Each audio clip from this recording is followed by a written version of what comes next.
Hello guys, কেমন আছেন সবাই? আশা করছি ভালোই আছেন। আজ ইচ্ছে করছিল খুব মশলা ফিশ ফ্রাই খাওয়ার, যেইটা একবার আমরা দীঘাতে ট্রাই করেছিলাম। প্রথমেই জায়গাটাকে একটু পরিষ্কার করে নিচ্ছি, তারপর কিছু কলাপাতা কেটে নিচ্ছি যাতে জিনিসপত্র রাখতে আর বসতে কোনো অসুবিধে না হয়। তো মশলা ফিশ ফ্রাই বানানোর জন্য আমাদের কিছু মাছের প্রয়োজন হবে, যেটা আমরা পুকুর দিয়েই ধরে নেব। অনেকক্ষণ পরে অ্যাটলিস্ট মাছ পড়েই গেছে আমাদের ছিপে, দেখতেই পাচ্ছেন। এটার মধ্যে কোনো কাঁটা হয় না, খেতেও খুব সুস্বাদু। তো চটপট করে এটাকে ছাড়িয়ে নেব আমরা।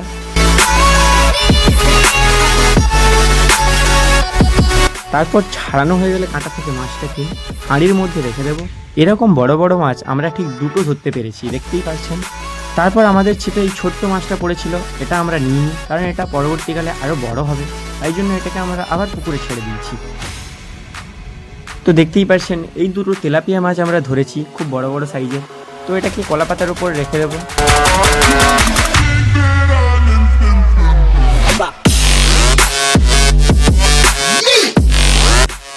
তারপর এটাকে ভালো করে পরিষ্কার করে নেব। যেহেতু এটা আমরা নিজেদের পুকুর দিয়ে ধরেছি, সেহেতু এগুলোর টেস্ট খুবই ভালো হবে। তো আপনারা লাস্ট পর্যন্ত দেখতে থাকুন আমরা মশলা ফিশ ফ্রাই কীভাবে বানাই।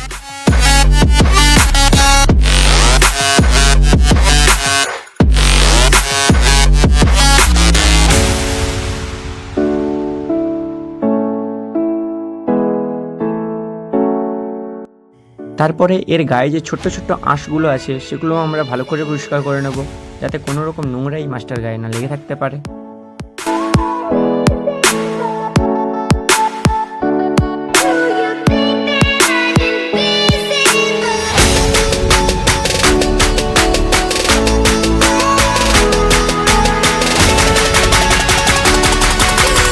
তারপরে এই ফিশ ফ্রাইটা বানানোর জন্য যে মশলাগুলো লাগছে সেগুলো একে একে আমরা নিয়ে নেব। এখানে লাগছে যেমন হলুদ গুঁড়ো, ঝাল লঙ্কার গুঁড়ো, নুন, ধনে গুঁড়ো, জিরে গুঁড়ো ইত্যাদি।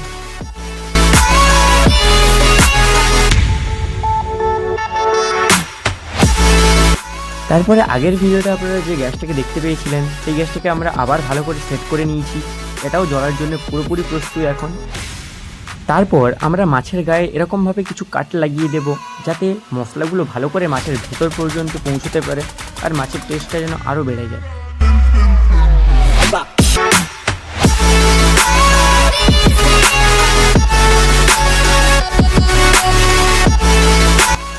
তারপর প্রথমে আমরা মাছগুলোকে নুন হলুদ দিয়ে ভালো করে প্রথম ম্যারিনেশনটা কমপ্লিট করে নেব, ঠিক এইভাবে।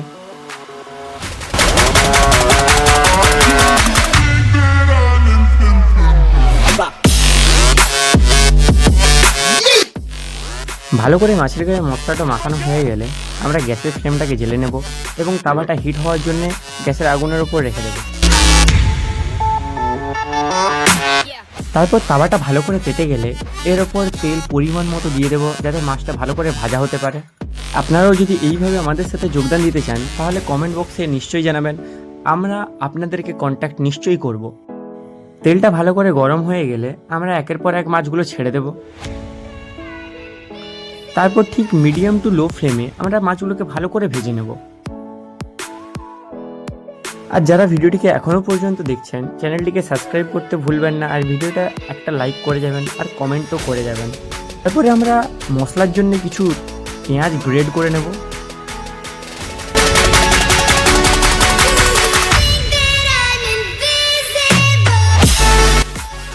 ঠিক একইভাবে পেঁয়াজের মতো আমরা কিছু টমেটোও কেটে নেব, টমেটোকেও একইভাবে গ্রেড করে নেব। তারপরে সব কিছুকে একসাথে এই প্লেটের মধ্যে রেখে দেবো।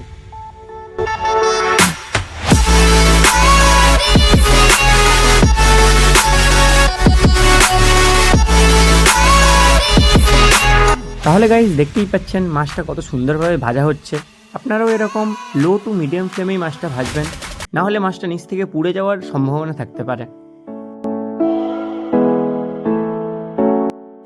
তারপরে আমরা একটা লেবু কেটে ঠিক এই মশলার মধ্যে, যেটা আমরা আগে থেকে বানিয়ে রেখেছি, সেটার মধ্যে লেবুটা ভালো করে নিচড়ে দেব।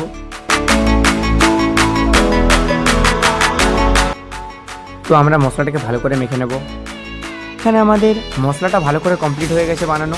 তো এখানে মাছটা ভাজা হয়ে গেলে আমরা মাছের গায়ে এটাকে ভালো করে মাখিয়ে দেবো।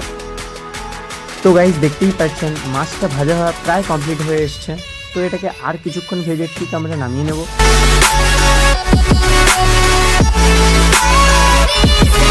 তো মাছগুলো এখন ভালো করে লাল লালভাবে ভাজা হয়ে গেছে। তো এখানে আমরা ভালো করে তেল ঝরিয়ে মাছগুলোকে ভালো করে তুলে নেব।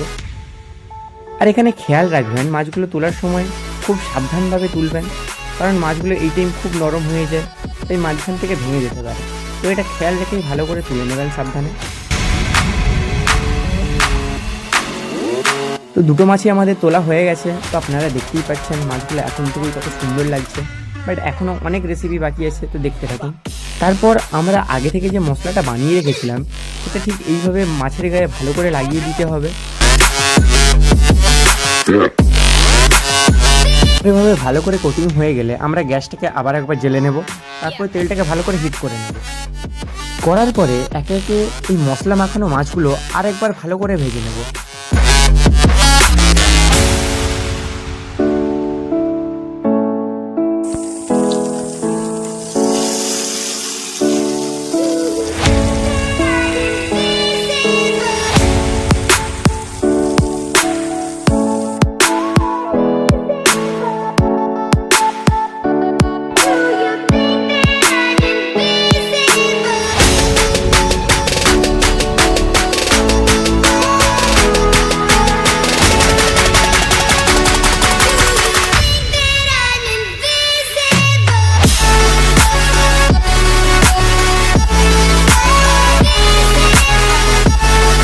তো এখানে মাছগুলো আমাদের ভাজা প্রায় কমপ্লিট। তো এটাকে খুব সাবধানে আমরা তুলে নেব।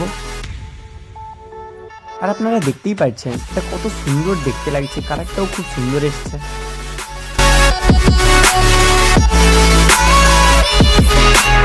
কি বন্ধুরা, লাগছে তো একদম রেস্টুরেন্টের মতো। আপনারাও চাইলে এরকমভাবে বানিয়ে খেতে পারেন।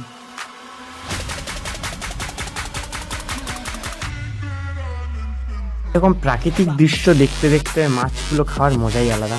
তো চলো প্লেটিং করে নেওয়া যাক ভালোভাবে।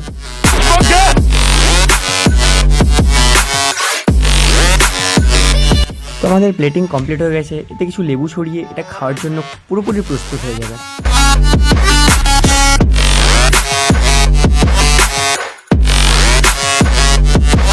তো গাইস আপনারাও যদি এই খাবারগুলো আমাদের সাথে বসে খেতে চান তাহলে আমাদের কমেন্ট বক্সে কমেন্ট করতে ভুলবেন না। আমরা আপনাদের নিশ্চয়ই কন্ট্যাক্ট করব। আর তার আগে আপনারা চ্যানেলটিকে ছেড়ে যাওয়ার আগে সাবস্ক্রাইব করবেন, ভিডিওটিকে একটি লাইক করবেন। পরের ভিডিওতে দেখা হচ্ছে।